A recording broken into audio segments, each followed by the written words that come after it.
আসসালামু আলাইকুম। আজকে আমি তোমাদেরকে নবম দশম শ্রেণী অনুশীলনী 4.2 এর ৪ এর খ নম্বরের অঙ্কটা সমাধান করে দেখাবো। তার আগে বলছি তোমরা আমার ভিডিওটা কোনরকম স্কিপ না করে মনোযোগ সহকারে দেখতে থাকো। ইনশাআল্লাহ তোমরা অবশ্যই অঙ্কটা বুঝতে পারবে এবং তোমাদের আরো অন্য কোনো ভিডিও দেখার প্রয়োজন পড়বে না। চলো অঙ্কটা শুরু করি। এইখানে প্রশ্ন বলা হইছে যে log 7 বেস এখানে 5th রুট 7 এটা মানে হচ্ছে ৭ এর পঞ্চমতম মূল আর হচ্ছে এখানে 7 এর উপরে আবার রুট দেওয়া আছে। মাইনাস লগ 3 বেস এটা 3 এর ঘনমূল দেওয়া আছে প্লাস লগ 4 বেস 2 এটা দেওয়া আছে। এই অংশটুকু এবার আমি ক্যালকুলেশন করব যেটাকে আমাদেরকে সরল করতে বলা হয়েছে প্রশ্নতে। তো এখন আমি ইকুয়াল এখানে এই যে ভিত্তিটা আছে 7 এইটাকে আমি একই রকম রাখবো। এটাকে কখনো চেঞ্জ করব না। কারণ ভিত্তি আমরা চেঞ্জ করতে পারি না। তাহলে লগ 7 বেস আর এই যে এই অংশটুকু আছে, এই যে ঘনমূল ঘনমূল দেওয়া আছে, রুট দেওয়া আছে এবং এটা পঞ্চমতম মূল অথবা 5th রুট দেওয়া আছে। এটাকে আমরা কি করব?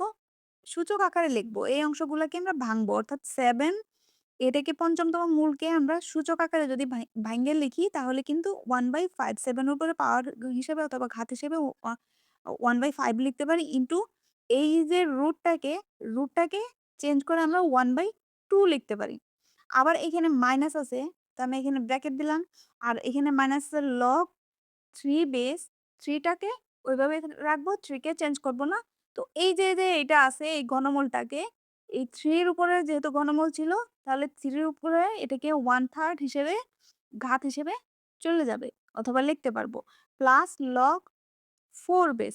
দেখো এইখানে কিন্তু আমি 4 টাকে চেঞ্জ করতে পারব না। তো 4 টাকে এই ভিত্তিটাকে অর্থাৎ ভিত্তিটাকে চেঞ্জ করতে পারব না। কিন্তু 2 টাকে আমি 4 চাইলে 4 বানাইতে পারব। 2 টাকে আমি যদি 4 আকারে লিখি তাহলে কিভাবে লিখতে পারব? এই যে রুট 4 কারণ আমরা যদি এখানে রুট 4 ইকুয়াল কিন্তু 2 লেখা যায়। সেইম ভাবে 2 এর পরিবর্তে আমি এখানে রুট 4 দিয়ে দিছি। কারণ 2 লেখা যায় কথা, রুট 4 একই কথা। কারণ আমি এখানে এই ভিত্তির মতো করে এই 4 টাকে বানাইছি। সেম টু সেম এরকম বানানোর জন্য আমি এখানে রুট 4 দিছি 2 কে চেঞ্জ করে। তো আশা করি তোমরা বুঝতে পারছো।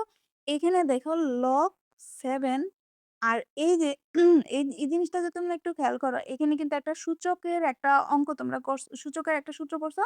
সেটা ছিল a to the power m into a to the power n equal a to the power m plus কিন্তু n।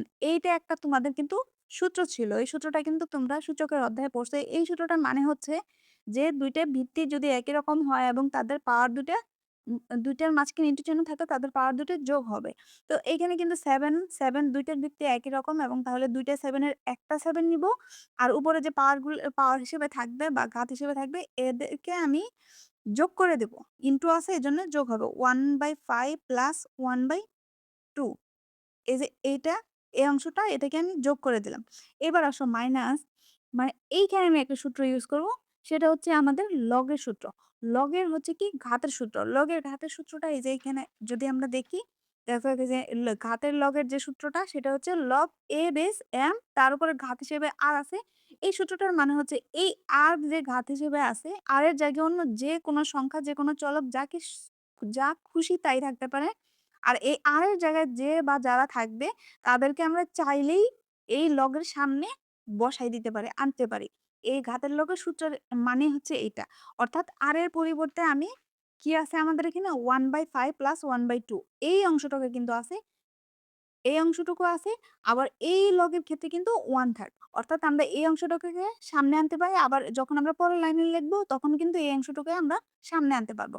অর্থাৎ এই যে 1/3 আছে 1/3 টাকে আমি সামনে নিয়ে আসলাম। আর এখানে আছে লগ 3 বেস 3 প্লাস লগ 4 আর এই যে 4 আছে 4 এর উপরে যেহেতু রুট আছে রুটটাকে আমরা ভাঙায় লিখতে পারি। তাহলে ঘাত হিসেবে যদি চলে যায় তাহলে কি হবে এখানে 1/2 রুটকে চেঞ্জ করে 1/2 লেখা যায়। ইকুয়াল এই যে এই অংশটুকুকে আমরা চাইলে এখনই সামনে নিয়ে আসতে পারি।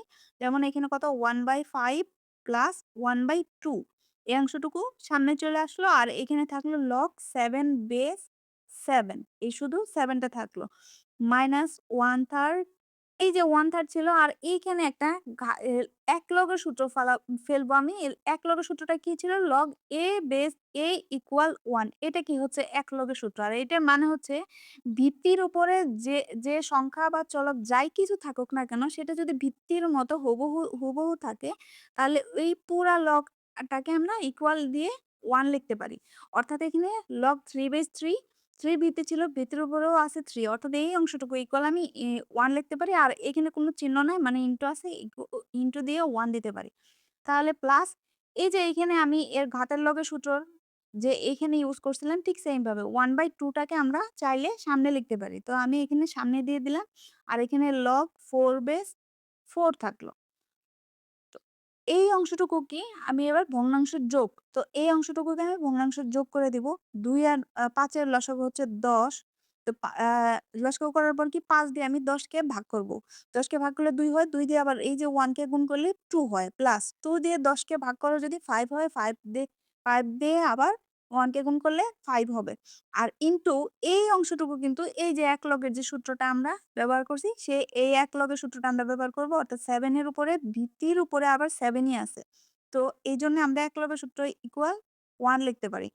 -৩ 1/3 কে 1 দ্বারা গুণ করলে 1/3 ই হবে প্লাস 1/2 ইনটু সেম এখানে যে সূত্রটা ইউজ করছি একলগের সূত্র যে ভিত্তি 4 আছে, 4 এর উপরে আবার 4 আছে, সেইম আছে। তাহলে এখানে এই অংশটুকুকে চেঞ্জ করে আমি 1 লিখতে পারি। তো এবার ১০ আর এখানে আছে 7 1 দিয়ে এটাকে গুণ করলে এটাই হবে। তো আর এখানে আর ইনটু 1 দেওয়ার কোনো প্রয়োজন নেই। -1/3 আর প্লাস 1/2 ইকুয়াল এখন এই যে ৩ টা আছে, এই ৩ টাকে আমি লসাগু করব। অর্থাৎ ২, ৩ আর হচ্ছে ১০। তো এই ৩ টাকে যদি লসাগু করি তাহলে ২, ২, ২ দিয়ে যাবে। কারণ ন্যূনতম ২ টার ভিতরে লসাগু করতে গেলে ২ টার ভিতরে যাইতে হবে। এই যে এমন একটা সংখ্যা দিয়ে ভাগ করতে হবে। অর্থাৎ ২ এর ভিতরে যাবে ১ বার, ৩ এর ভিতরে যাবে না তাহলে ৩, ৩ ই থাকবে। ২ আবার ১০ এর ভিতরে ৫ যাবে। অর্থাৎ ৩ দুগুণে ৬ আর ৫ ৬ ৩০ লসাগু হবে এখানে ৩০। এই ১০ ৩০ এর ভিতরে যাবে ৩ বার।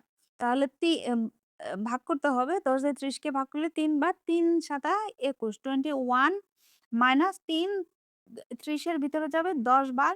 তো ১০ একে ১০ প্লাস ২ ৩০ এর ভিতরে যাবে ১৫ বার। তাহলে ১৫ দিয়ে 1 কে করলে ১৫ হয়। ইকুয়াল নিচে ৩০ এবার তুমি যোগ বিয়োগ করে একবারে লিখে দিতে পারো।